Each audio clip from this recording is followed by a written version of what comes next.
Up to 200 people died or snake bite.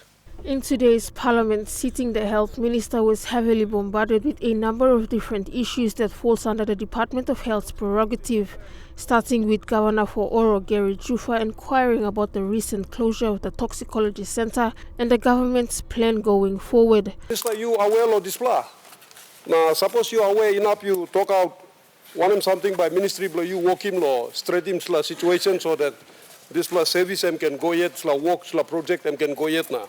If I can ensure that all line you me only non-up dialogue, snake bite every year. The health minister responded, stating that he was surprised of the closure and that he would make an undertaking to find out the actual status of the center. And so I can assure the Honourable Governor and the Honourable House that I will take a further briefing on the basis for the closure, whether the Australian government has actually withdrawn and the term that they have given to support this laboratory has expired.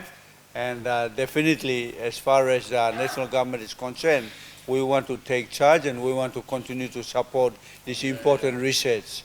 A separate question by member for Nuku Sungi put yet the health department under the spotlight regarding rural recruitment, workforce and the differentiation between church and government health workers and facilities. Do you have any plans at all for us to absorb all the church health workers, starting from the doctors down to the CSWs in the entire country, to be absorbed into the public service?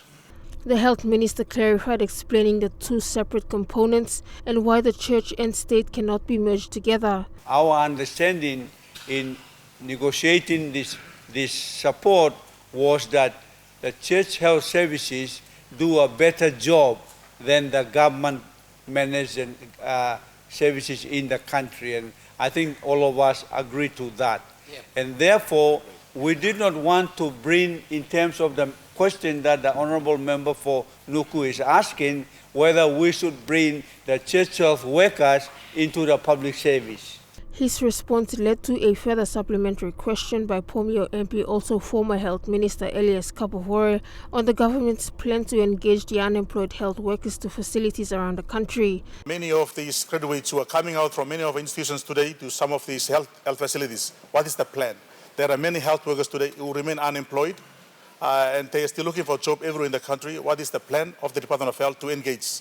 The minister acknowledged the question, admitting that the process of recruitment has been badly managed over the years and that such challenges are expected, highlighting further plans going forward for the department in that regard. We will now have to make sure that the provincial health authorities, whichever province you are in, you and your board, the CEO in particular, and the provincial administrator, you will now have to make sure that your provincial health authority structure is done according to your needs.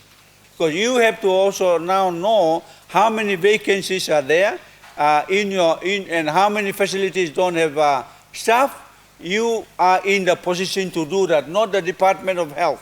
And at Cora, National EMTV News.